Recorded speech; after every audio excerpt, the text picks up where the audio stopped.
O homem mais ciumento de Hollywood acabou de admitir quais filmes o assombram à noite. Tarantino disse literalmente sobre um filme que, se pudesse ter feito qualquer coisa desde que se tornou diretor, seria aquele. Aqui estão 10 filmes que fizeram o mestre da violência admitir a derrota. Número 10, O Grande Silêncio, 1968. Sérgio Corbucci fez o faroeste mais nihilista e Tarantino persegue essa escuridão desde então.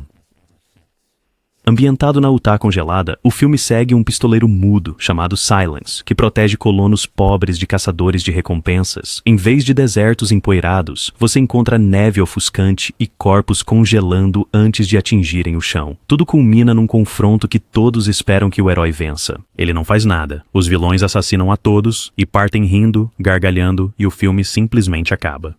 Tarantino escreveu um ensaio inteiro para o New York Times em 2012, explicando por que este final o abalou profundamente. Ele o chamou de chocante até hoje e admitiu que roubou o cenário de neve para Django Livre porque não conseguia tirar o grande silêncio da cabeça. O diretor Corbucci fez isso logo após o Django original, e os críticos ficaram horrorizados com o final sombrio. Censores italianos o forçaram a filmar um final feliz alternativo, mas ninguém se lembra dessa versão. O filme custou cerca de $400 mil e mal pagou os custos em 1968. O público queria heróis que vencessem, não heróis que fossem massacrados ao tentar fazer o certo. Tarantino sempre volta a este filme em entrevistas porque prova que os faroestes não precisam de finais felizes para serem poderosos. O massacre final acontece em câmera lenta com a trilha sonora assombrosa de Ennio Morricone tocando sobre a carnificina.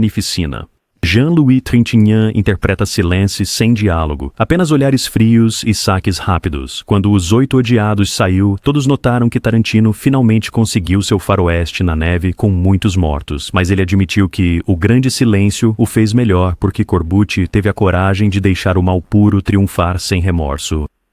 Número 9. Showgirls, 1995. Paul Verhoeven fez um filme tão incompreendido que a crítica o destruiu, e Tarantino o defendeu imediatamente como uma obra-prima. Showgirls segue Nomi, uma andarilha que sobe ao topo do showbiz de Las Vegas, através de manipulação e violência disfarçadas de entretenimento. O filme custou 45 milhões, fracassou espetacularmente, faturando apenas 20 milhões. A crítica o chamou de lixo, deu-lhe 7 prêmios Razzie e o tirou de cartaz com risos. Tarantino o viu na estreia em 1996 e disse a Details que era incrível. Enquanto outros zombavam, ele reconheceu o comentário selvagem de Verhoeven sobre o capitalismo e a ambição americanos. O diretor de Robocop e Total Recall não fazia um filme ruim, mas uma sátira deliberada tão cruel que o público não conseguiu lidar. A atuação de Elizabeth Berkley como Nomi foi massacrada, mas Tarantino entendeu que ela interpretava uma personagem movida por pura raiva e desespero.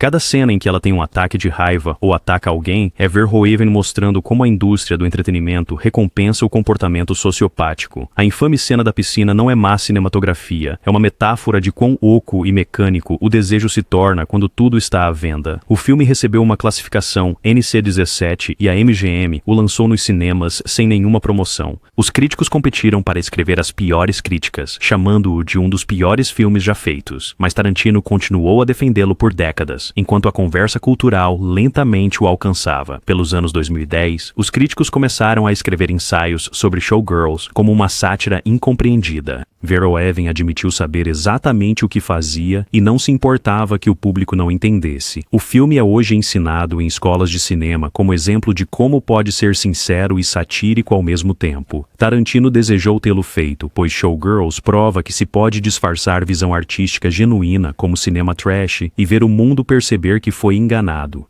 Número 8. Audition, 1999. Takashi Miike criou o filme de encontro mais perturbador já feito, e Tarantino o adicionou à sua lista de favoritos. Audition começa como um romance gentil sobre um viúvo que faz audições falsas para encontrar uma nova esposa. Ele escolhe Azami, uma jovem tranquila, que parece perfeita. Então o filme se torna um pesadelo que não termina até você implorar para que pare. Os 30 minutos finais contêm cenas de tortura tão realistas que o público saiu dos festivais pelo mundo. Miike filma o horror com precisão cirúrgica, transformando objetos comuns em instrumentos de dor.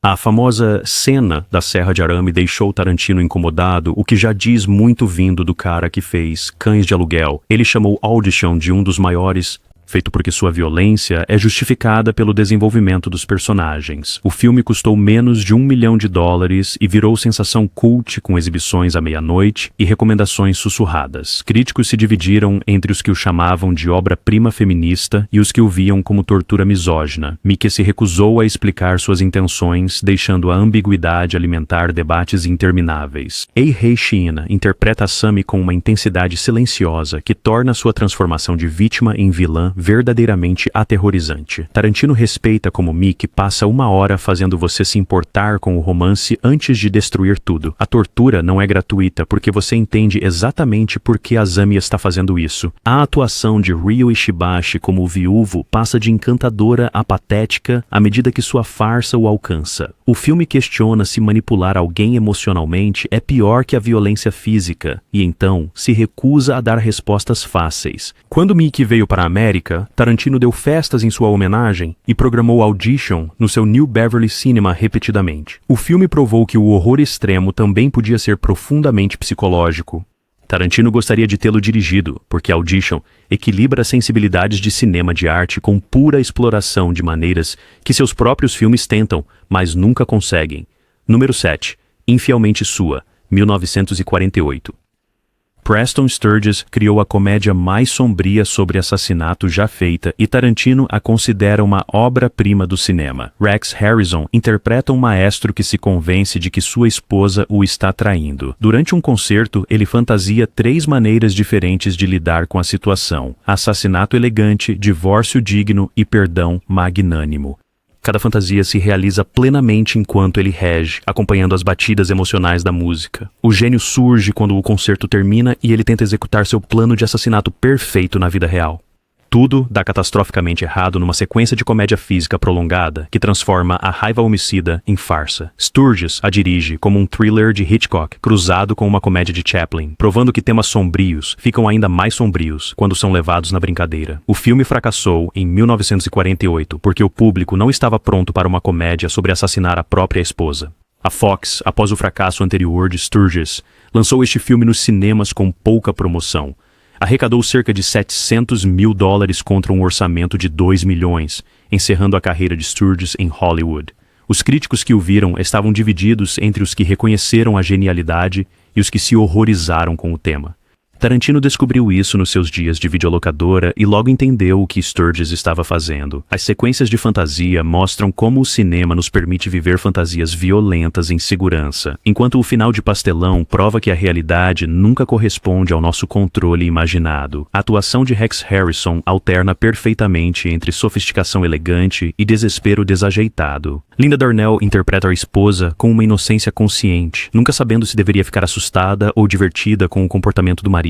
As fantasias do maestro tornam-se progressivamente mais sombrias, de envenenamento à roleta russa, mas Sturges as filma com uma grandiosidade operística que torna a violência bela. Quando a realidade se intromete, as mesmas ações se tornam patéticas e embaraçosas. Tarantino tem referenciado esta estrutura em múltiplas entrevistas, explicando como o cinema nos permite explorar impulsos terríveis, sem consequências. Ele gostaria de ter feito Infielmente Sua, porque atinge um equilíbrio tonal perfeito entre comédia e assassinato que seus filmes perseguem, mas nunca conseguem alcançar totalmente. Número 6. Battle Royale, 2000.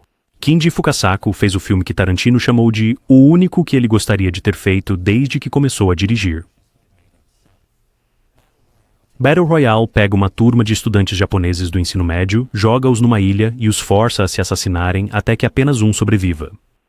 O Senhor das Moscas encontra a exploração adolescente, dirigido por um cineasta de 70 anos que sobreviveu à Segunda Guerra Mundial e sabia exatamente o que dizia sobre a sociedade. O filme custou $4,5 milhões e faturou 30 milhões no Japão, apesar da enorme controvérsia. Políticos tentaram bani-lo, alegando que glorificava a violência juvenil. Fukasaku respondeu apontando que os adultos criaram o jogo forçando as crianças a matar, e não o contrário. O filme se tornou um fenômeno, gerando uma sequência e influenciando tudo, de jogos vorazes a Fortnite, embora essas propriedades nunca tenham reconhecido a dívida. Tarantino viu Battle Royale e imediatamente quis distribuí-lo na América pela Miramax. Ele falhou. Distribuidores americanos temiam a premissa. O filme só saiu no Criterion em 2012, uma década após dominar a Ásia.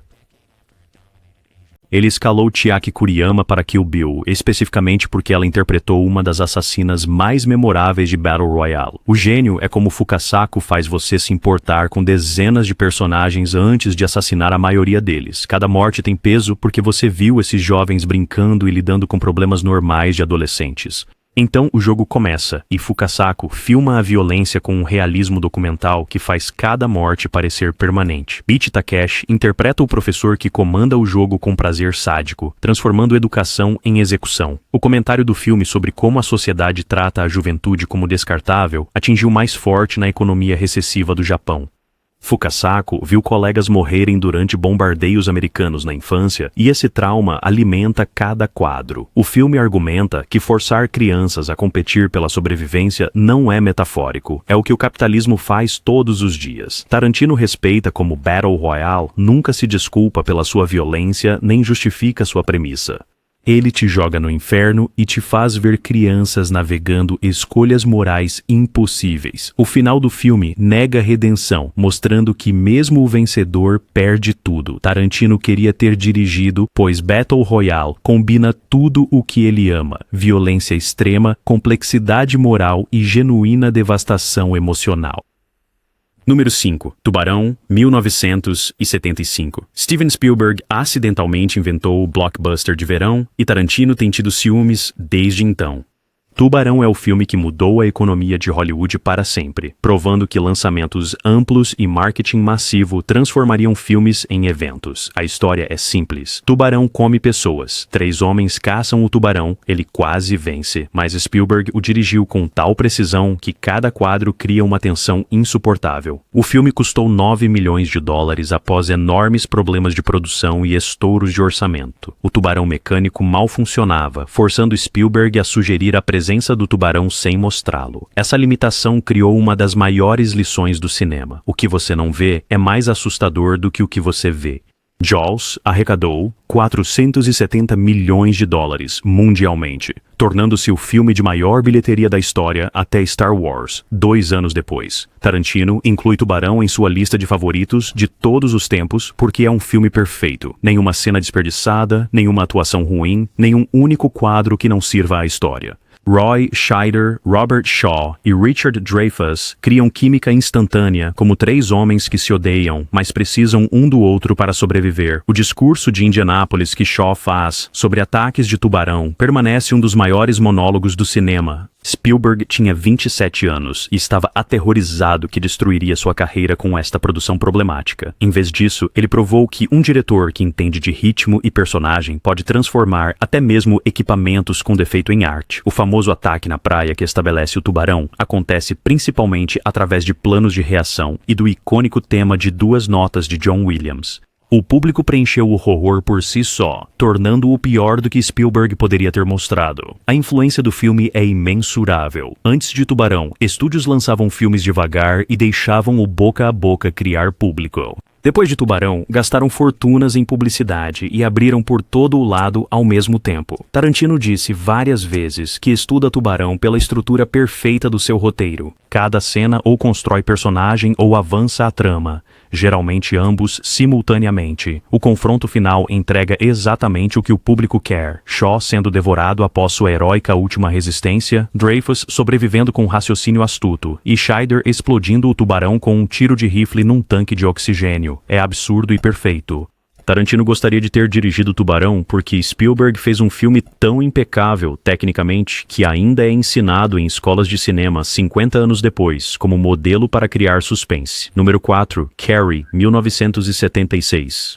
Brian De Palma fez o filme de vingança colegial perfeito e Tarantino nunca para de falar sobre ele. Baseado no romance de Stephen King, Carrie segue uma garota telecinética atormentada por sua mãe fanática religiosa e colegas cruéis. O filme culmina na noite do baile, onde a humilhação desencadeia os poderes de Carrie e ela assassina quase todos. De Palma dirigiu como Hitchcock, dirigindo um slasher sobrenatural, usando telas divididas e câmera lenta para transformar a crueldade adolescente em tragédia operática.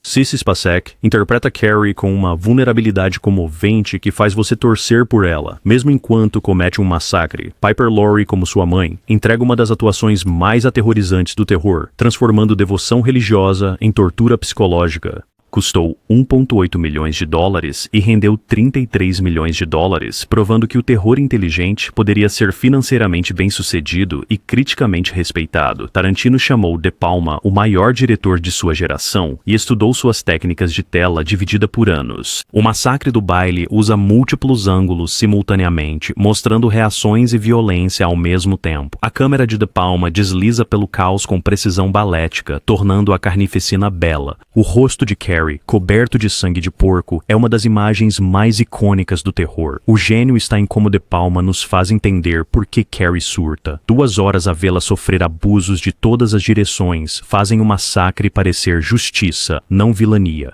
Amy Irving interpreta a única garota que tentou ajudar Carrie, e sua sobrevivência se torna sua própria punição quando ela percebe que sua bondade chegou tarde demais. O filme sugere que a sociedade cria seus próprios monstros ao tratar os forasteiros como sub-humanos. O infame susto final, com a mão de Carrie saindo do túmulo, permanece um dos choques mais eficazes do cinema.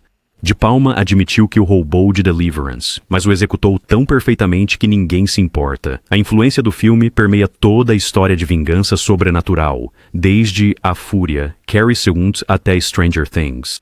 Tarantino usou a tela dividida de De Palma em Kill Bill e outros filmes, mas admite que o mestre a fez melhor. Ele respeita como Carrie ganha sua violência por um pathos genuíno. O filme pergunta se a vingança pode ser satisfatória quando exige que você se torne um monstro. O grito final de Carrie ao ver sua casa desabar não é triunfo, é o som de alguém que perdeu tudo, incluindo sua humanidade. Tarantino gostaria de ter dirigido Carrie porque ele equilibra perfeitamente estilo e substância de maneiras que a maioria dos filmes de gênero nunca consegue. Número 3. Blowout, 1981. Brian De Palma aparece novamente porque Tarantino o chamou de o maior diretor de sua geração, e Blowout sua maior conquista. John Travolta interpreta um técnico de som que acidentalmente grava evidências de um assassinato político enquanto coleta áudio para um filme de terror. De Palma constrói o filme como um thriller sobre como a tecnologia pode revelar a verdade e, ao mesmo tempo, encobri-la. O filme custou 18 milhões de dólares e rendeu apenas 12 milhões, fracassando tanto que quase encerrou a carreira de De Palma. A crítica apreciou, mas o público evitou um thriller político paranoico no início da era Reagan na América. Travolta tentava reerguer a carreira após vários fracassos e o insucesso de Blowout não ajudou, mas Tarantino o descobriu em seus dias de videolocadora e o reconheceu como a obra-prima de De Palma. A genialidade está em como De Palma usa o som como personagem principal. O personagem de Travolta desvenda o assassinato ao combinar áudios com filmagens, revelando contradições que provam o crime. A edição espelha esse processo, cortando entre imagens e sons para mostrar como a manipulação funciona.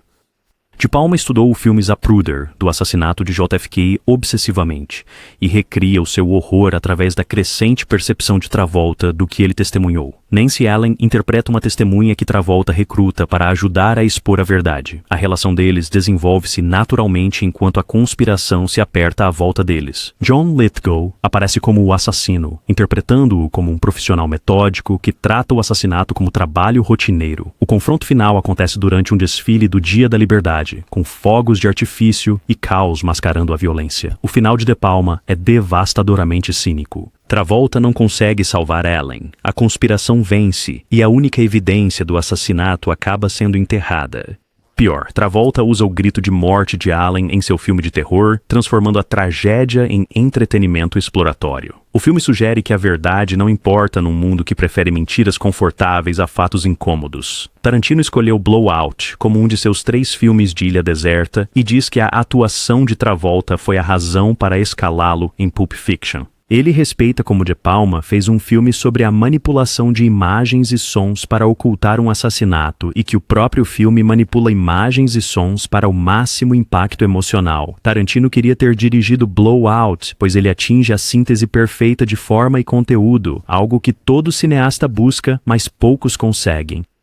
Número 2. Taxi Driver, 1976. Martin Scorsese criou o retrato definitivo da solidão e raiva americanas, e a carreira de Tarantino existe à sua sombra. Robert De Niro interpreta Travis Bickle, um veterano da Guerra do Vietnã, dirigindo um táxi pela Nova York de 1976. Travis enxerga a cidade como um esgoto que precisa ser limpo e o seu isolamento se transforma em delírio violento. O filme culmina com Travis tentando assassinar um candidato político, falhando, e depois massacrando cafetões numa missão de resgate que acidentalmente o torna um herói. O filme custou 1,9 milhões de dólares e faturou 28 milhões. Isso lançou Scorsese e De Niro ao estrelato. Recebeu 4 nomeações ao Oscar, incluindo o melhor filme, embora não tenha ganho nenhuma. A crítica reconheceu-o imediatamente como cinema americano essencial, um filme que capturou perfeitamente a desilusão pós-Vietnã. O roteiro de Paul Schrader transformou sua própria depressão suicida na raiva assassina de Travis, criando um dos anti-heróis mais complexos do cinema.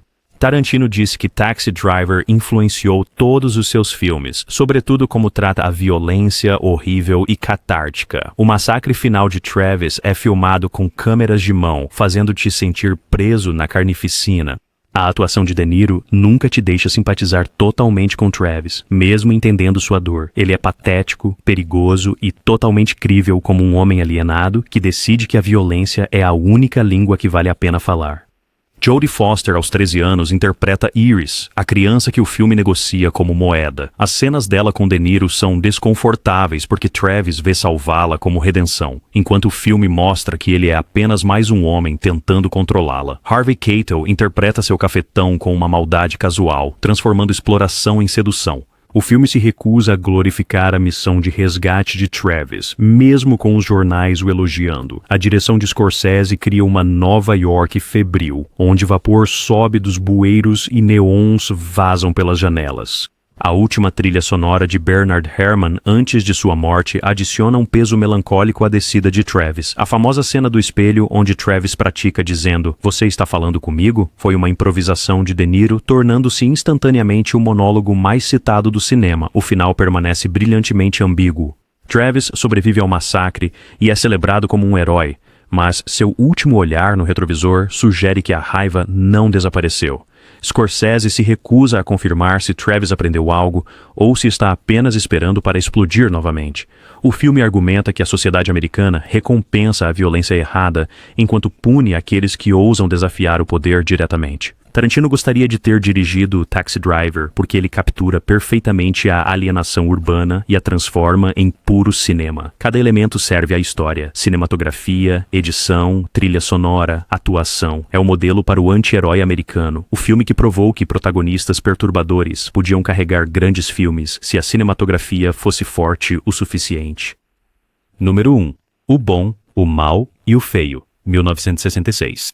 Sergio Leone criou o maior western já feito e Tarantino passou toda a sua carreira tentando igualá-lo. O Bom, o Mal e o Feio acompanha 3 pistoleiros em busca de ouro confederado enterrado durante a Guerra Civil. Clint Eastwood interpreta Blonde, o mercenário com um código moral. Lee Van Cleef é Angel Eyes, um assassino que sempre cumpre seus contratos. Eli Wallach rouba a cena como Tuco, o bandido que sobrevive com astúcia e sorte. Leone filmou o filme por 1,2 milhões de dólares na Espanha, usando a paisagem espanhola para recriar o Velho Oeste americano. Arrecadou mais de 25 milhões mundialmente, tornando-se um dos filmes estrangeiros de maior bilheteria na história americana. Críticos inicialmente o descartaram como lixo violento, mas o público reconheceu o gênio. A reputação do filme cresceu por décadas, sendo reconhecido não só como o melhor western, mas um dos maiores feitos do cinema.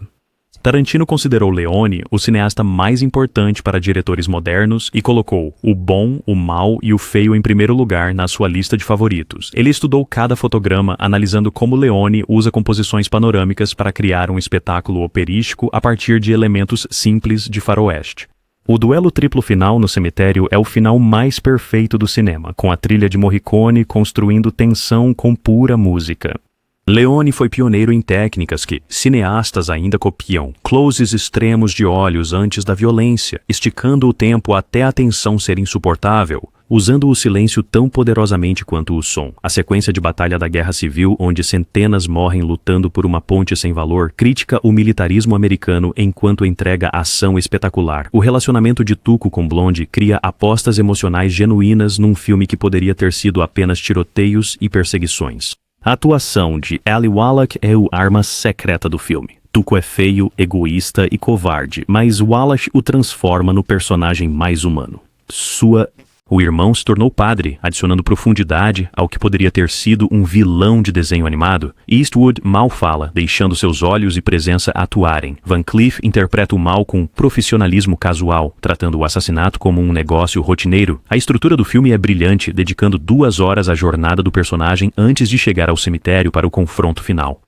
Leone filma o cenário de ouro como espaço sagrado, com milhares de túmulos iguais, criando poesia visual de guerra e mortes. O duelo em si dura mais de 5 minutos, de pura tensão silenciosa, antes que alguém saque. O impacto de Leone em Tarantino é óbvio em cada filme que ele fez. Os planos longos, a violência súbita, a forma como a música conduz as cenas, o respeito pelas convenções do gênero enquanto as subverte. Tarantino tentou recriar o estilo operático de Leone em Kill Bill e Django Livre, mas admite que não consegue igualar o mestre. O bom, o mal e o feio alcançam um equilíbrio perfeito entre arte e entretenimento, filosofia e ação, beleza e violência. Tarantino queria ter dirigido, pois Leone fez o filme que prova que faroestes podem ser míticos e humanos simultaneamente. Foi o filme que o ensinou que cinema podia ser arte séria, sem abandonar os prazeres do gênero. Toda vez que Tarantino estende uma cena para criar tensão ou usa música para elevar a violência, ele está seguindo o modelo de Leone. 3 Homens em Conflito é o filme que Tarantino perseguiu por toda a sua carreira, e aquele que ele sabe que nunca superará. Esses filmes provam que até mesmo os mestres sentem inveja. Qual deles você trocaria por toda a sua filmografia para ter? E aqui está a verdadeira pergunta que ninguém quer responder. Se Tarantino tivesse dirigido Battle Royale ou Blowout em vez de Reservoir Dogs, saberíamos quem ele é hoje? Deixem suas opiniões controversas abaixo e defendam-nas como se sua carreira dependesse disso.